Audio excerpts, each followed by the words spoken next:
Hey guys, we are in day 127 in our Bible reading plan, Judges 4 through 6 and Psalm 126, and a lot to go over today, but big idea. Even in the darkest of days, God's mercy reaches out to his people and his ears are open to our cries for help.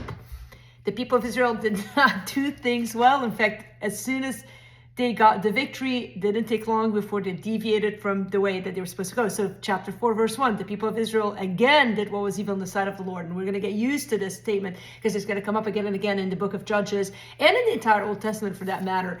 And the seasons where they were suffering were not short seasons, by the way. Earlier in chapter 3, there was a span of 18 years. And now in chapter 4, for 20 years, they were oppressed. And so time would go on for a while before they would cry out to God. And while they were crying out to God, sometimes we think, man, it's taking a long time for God to move. And sometimes it takes time for things to set up and for God's timing to happen and for his whatever he's doing in us takes place. And so here we meet Deborah, who gets a big chunk of the book of Judges, chapters 4 and 5. 5 is the victory song.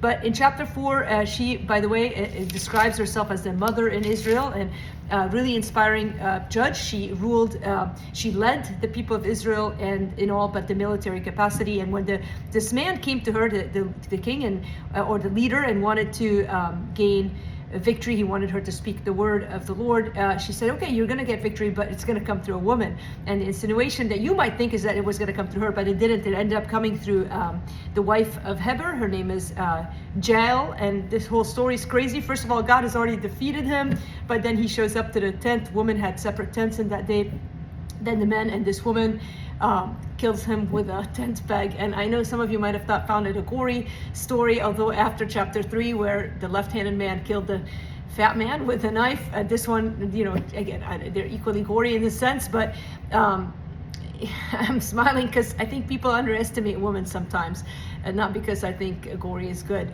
but the Lord can use you. And sometimes there's been this rap in the church that women can't get anything done. And here we'll meet Deborah and Jael, both women, one of them meek and the wife quiet in the tent, and yet the other one leading, and both of them used by God tremendously. And so if you're a woman, take heart. You know, you have a place that God is using you and has planned for you, and don't underestimate and believe that God has you in a place where you're never going to be used. And sometimes we believe that lie, and it's a lie, because God can do what he wants to do when he wants to do it, through whom he wants to do it. And Deborah sings, and the first verse in her song, that the leaders took lead in Israel.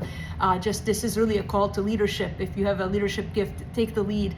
Then we get into chapter 6. We'll talk more about Gideon even tomorrow, but start reading the story. It's a great story. If you feel unqualified, under-equipped, called to do something and you just don't see how, you feel like the weakest, like the people in Numbers that describe themselves as grasshoppers facing the giants, that's Gideon for you, and that's who God chooses to lead the people next. And it is an inspiring story that reminds us that it is not my strength but God's strength through me that gets the job done. So all he wants is for us to obey, and he lowers himself to give us signs that he is with us. And so may we see the signs, but more importantly, may we trust this God who will never let us down. And I need that word today, and I hope that you've benefited from it too. So I love you guys, and I'll see you again tomorrow.